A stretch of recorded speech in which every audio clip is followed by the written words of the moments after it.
Welcome to another episode of What is Hashimoto's with Dr. Martin Rutherford. To find out more on any of our topics, or for information on scheduling a consultation with Dr. Rutherford, please visit us at whatishashimotos.com. And now, here's Dr. Rutherford. Okay, so we're going to talk about Hashimoto's and lifestyle changes. I like this topic because it's so underappreciated. It's like astonishing. And I think it's because Hashimoto's is still, it's kind of misunderstood. I've been fortunate enough, I think I've been training with doctors from the get-go, from the time I got involved with this, who were the doctors who brought Hashimoto's out of the woodwork and dusted it off. Dr. Hashimoto said most thyroid problems were autoimmune back in the 1911 or 12 of the last century.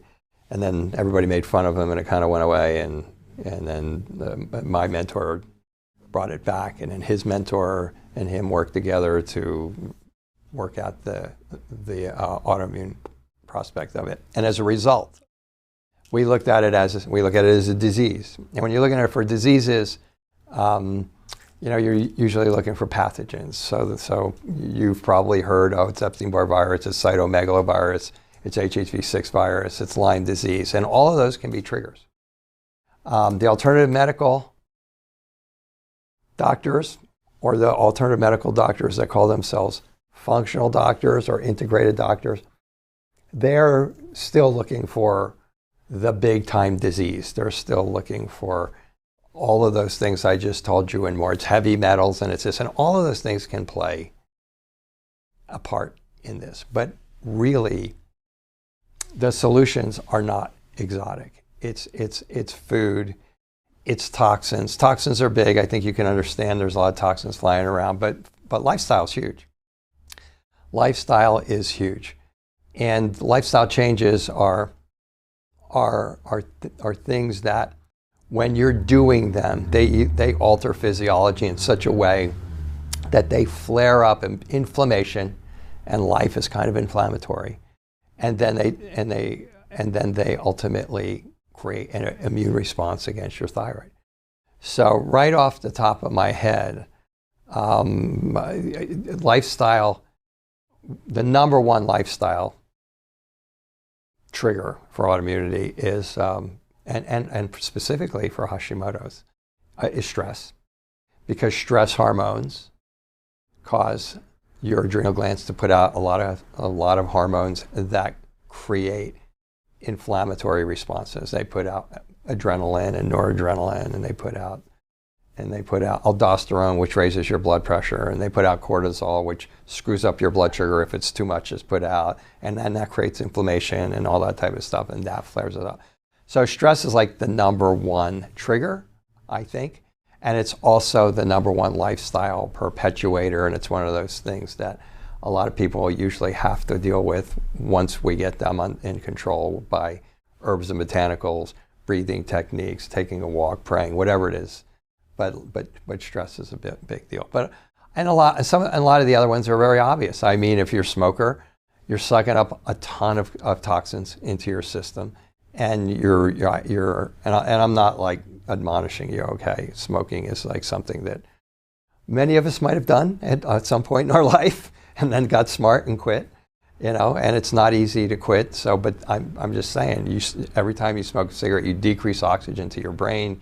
But you've taken so many toxins. Oh my God, and those toxins are in and of themselves are triggers to Hashimoto's. Drinking alcohol is another one. For Hashimoto's patients, sorry, but ethyl alcohol is not your friend. And but they say alcohol is good for you. Now, alcohol is good for certain people.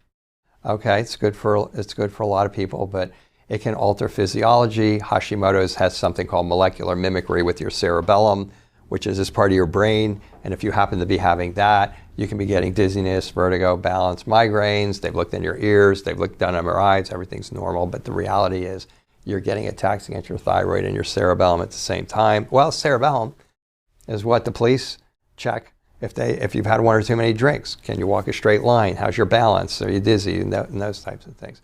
Because alcohol directly affects that. And then that has a whole cascade of things from not being able to dampen your stress response to the alcohol itself affecting the inside lining of your stomach, your intestines, and having a special affinity for that. And your stomach and your intestines are where 75% of your immune system is. So when that starts getting a little inflamed, that has a perpetuating effect on it. Sleep is a big issue. So we go over sleep hygiene a lot with people, because if you're not sleeping, you're waking up in the middle of the night, you can't go back to sleep, you're in kind of a fight-flight syndrome, your blood sugar has dropped. All of this creates inflammatory responses. Plus, just sleep in and of itself. I think most people are getting the idea that you heal when you sleep. When you don't sleep, throws off your circadian rhythm. Your circadian rhythm is the time you go to bed and get up, which should be the same time all the time. And but it's more than that. If you're not sleeping, that circadian rhythm happens to be controlled in a part of your brain called the amygdala. The hippocampus. And the hippocampus is where your short-term memory loss. Thus, for all of you who don't want to get Alzheimer's, you should start figuring out how to get a whole night's sleep. But also, okay, that perpetuates immune inflammation. That will create antibodies, flare-ups against your thyroid. So so the big ones like sleep and drinking and smoking and stress, those are big ones. One of the ones, I think the one I see the most, I'm not going to go over all of them because there's a bunch of them more, but the one I see the most is, one of the ones I emphasize the most is overtraining. And a lot of you are going to go, overtraining, I'm too tired to even get up off the couch. I hurt, I can't hardly move. But overtraining, for those of you who aren't that bad, exercise is good for autoimmune disease to a point. But when you get to the point where you exercise and you go to the gym because you're going to bomb through it, okay, and then you go home and you collapse for the next 24 hours, you've just created massive oxidative stress to your system. And that oxidative stress creates inflammation. It's a long explanation. It has something to do with overworking the mitochondria in your cells. These are your energy cells. And when you're sick, they only have so much energy to give. You crash them, they become inflamed, flare up against your thyroid. But for those of you who can't go to the gym, for those of you who back to the over-exercises. So you should only be maybe slapping on your sneakers and taking a 15 or 20-minute walk. Once you get to the point where you have crashed, you have created tissue damage and you're going backwards. Okay. For those of you who don't or can't go to the gym, and if you could slap on a pair of sneakers and walk for 10 or 15 or 20 minutes, that would be good. But if you can't, that's okay. But here's what happens for you. Classically, Hashimoto's patients have good days and bad days. The good days may not be perfect, but they're good enough to where that person gets up and goes, I'm going to do all the things on my good days that I couldn't do on my bad days, and now they're crashed for the next 2 or 3 days. So I advise those people on their good days, make a list, do something, check it off. Make a list, do the next thing, check it off. Maybe you want to even order them in the order of importance, Mr. Efficiency here, okay? And do it that way, and then notice at what point you start to lose it, what point you start to go, I'm going to crash, and then you have to stop. You have to figure out where that point is. It's called in functional neurology, it's called exceeding the metabolic capacity of your brains. In functional medicine, it's exceeding the metabolic capacity of your mitochondria. You're exceeding them both. When you crash, it creates a lot of tissue damage to your thyroid, and then, of course, the whole cascade of other things that are going on there. I'll just go over one more. There's more than these, and we have data online. I think we have an ebook there of all of the triggers. But the next biggest one to me is dysglycemia. It's a fancy way of meaning your blood sugar is going up and down. And a lot of you are going to go, oh, no, it's not me. I went and I got my blood sugar taken. It was normal. Nobody's blood sugar is normal that comes in here. Nobody. I don't care how normal their tests are, they're not. Because here's the problem. Most of the doctors don't even treat you if you have prediabetes or functional reactive hypoglycemia. What does that mean in English? It means this. If you have high blood sugar, a lot of doctors aren't going to treat you until your numbers, your A1C is above 6.5.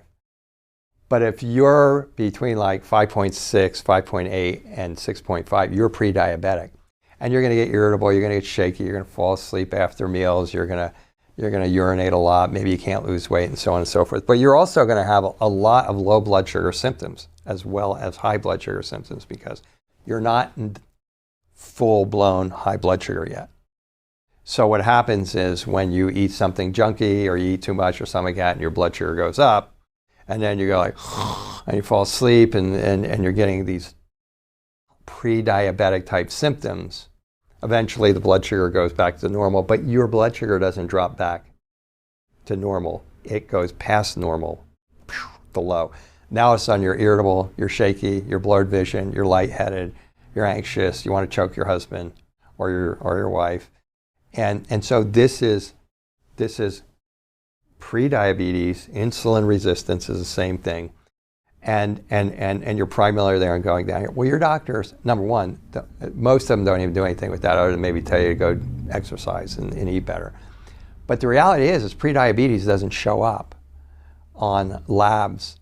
You'll have symptoms for 7 to 10 years before they show up on a lab. So you have to take a good history on a person and go, dude, you're pre-diabetic, and we're gonna treat you for that. Now, here's the other thing. Here's the other flip side of that. You can be reactive hypoglycemic. Why are these lifestyle changes? Because primarily they have to do with what you're eating, how frequently you're eating, how frequently you're not eating. If you're not eating enough, if you're not eating frequently enough, those are lifestyle issues until you get to like diabetes type 2. Back to reactive hypoglycemia. So basically, medical doctors don't tell you that you're hypoglycemic until your blood sugar glucose number is like below 65, 60, or 50, depending on the lab in the hospital, okay? By that time, you're getting like no blood sugar into your brain, into your nervous system, into your muscles, you're aching, you're passing out, you're like they're picking you up off the floor and sticking candy bars in your face, okay? And you're going like, but my lab tests are normal. Because that can happen long before you get to those numbers. It's called reactive hypoglycemia. In functional medicine, we say if your labs are between 60, I'll use the 61, and 85, you have low blood sugar.